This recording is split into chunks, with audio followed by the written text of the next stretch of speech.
Et bon retour. Dans la vidéo précédente, nous avons parlé du processus de gestion du changement. La gestion du changement est en fait une entreprise énorme et un projet en soi. Comme mentionné, vous n'êtes peut-être pas toujours responsable de la direction et de la planification de l'ensemble du processus de gestion du changement de bout en bout.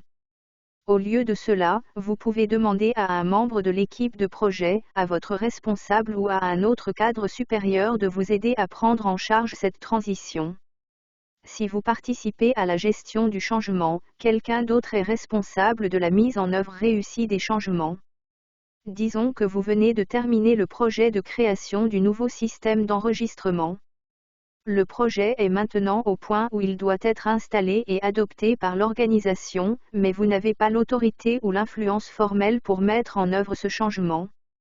Votre rôle en tant que chef de projet n'inclut alors pas l'utilisation du nouveau système par les employés, c'est le travail de quelqu'un d'autre.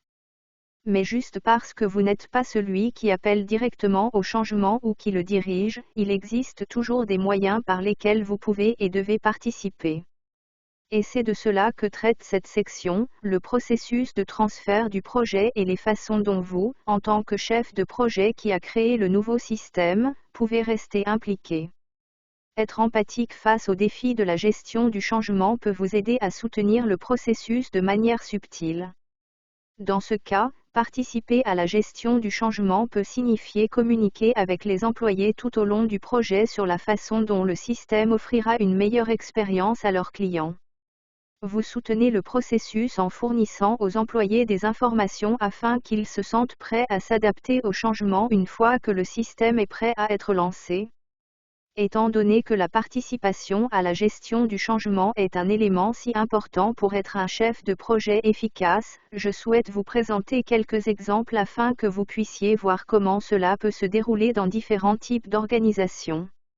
Vous verrez comment combiner vos connaissances de la structure et de la culture organisationnelle pour prendre des décisions sur la planification du processus de gestion du changement. Explorons le même projet d'enregistrement en pharmacie dans deux structures organisationnelles différentes et avec des cultures d'équipes différentes pour comprendre comment ces idées sont appliquées. Disons que la chaîne de pharmacie est une structure organisationnelle classique et a une culture d'entreprise informelle. Le projet final nécessite un changement de nom de l'ancien système d'enregistrement appelé Speedy Care vers le nouveau système appelé Speedy Check-in. La mise en œuvre de ce changement est un exemple de gestion du changement. En tant que chef de projet, vous devez participer au processus de gestion du changement en communiquant les besoins du projet via les canaux appropriés. Dans ce cas, le chef de la direction ou le PDG envoie un email à la suite C. Maintenant ce sont tous les dirigeants d'une organisation. Le PDG leur fait savoir que le nom doit être changé et de bien vouloir informer leurs équipes pour mettre en œuvre le changement de nom. Comme il s'agit d'une structure classique au sein d'une organisation hiérarchique, les budgets sont gérés séparément et le service marketing doit demander $10 000 supplémentaires pour changer toutes leurs affiches imprimées pour les magasins. Cette demande remonte au Chief Financial Officer ou CFO. Il peut y avoir d'autres ajustements de coûts et changements de processus qui doivent se produire dans toute l'organisation pour assurer un changement de nom de système réussi. Dans ce cas, vous devrez peut-être avoir plusieurs réunions avec d'autres pour les aider à comprendre ce qui change et pourquoi. Supposons maintenant que la chaîne de pharmacie soit une structure d'organisation matricielle et possède une culture d'entreprise formelle. À quoi ressemble la gestion du changement dans ce scénario ? Eh bien, vous pourriez rencontrer des représentants du marketing et de la technologie pour expliquer l'impact budgétaire global de tous les changements nécessaires. Avec la culture formelle, vous pouvez rédiger un document décrivant l'ensemble du budget, du calendrier et de la formation impactée par le changement de nom. Ensuite, vous pouvez faire circuler ce document pour obtenir les commentaires et l'alignement de toutes les parties prenantes et partager ces commentaires avec le PDG afin qu'il puisse comprendre toute la portée du changement de nom.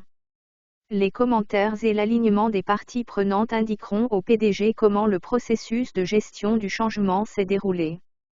Tout le monde était-il d'accord sur les implications ? Les commentaires étaient-ils positifs ou y avait-il de la résistance? Ensuite, lorsque la PDG doit communiquer le changement de nom à l'ensemble de l'organisation, elle peut demander à un membre de son équipe de rédiger une note formelle décrivant pourquoi le changement de nom doit avoir lieu et de partager la note avec son personnel et leurs équipes. Gardez à l'esprit qu'il ne s'agit que d'exemples et que la structure, la culture d'équipe et les processus de gestion du changement de chaque organisation seront différents. Mais comprendre ce cadre peut vous aider à savoir comment participer et soutenir efficacement la gestion du changement. Cette compréhension peut vous permettre de vous poser des questions qui éclaireront la gestion du changement, telles que comment l'organisation réagira-t-elle au changement? Quels influenceurs peuvent influencer le changement? Quels sont les meilleurs moyens de communication? Quelles pratiques de gestion du changement conduiront à la réussite de la mise en œuvre de mon projet et ainsi de suite? Les réponses à ces questions vous aideront à vous préparer à une variété de scénarios possibles et à élaborer des solutions pour soutenir efficacement l'adoption de votre projet. Ils vous aideront également à relever les défis possibles en cours de route et à mener votre projet à travers un processus de gestion du changement réussi. Je sais que c'est beaucoup, mais vous faites un excellent travail. Nous continuerons à parler de ces concepts tout au long du cours. Alors ne vous inquiétez pas si vous traitez toujours toutes ces nouvelles informations. À bientôt.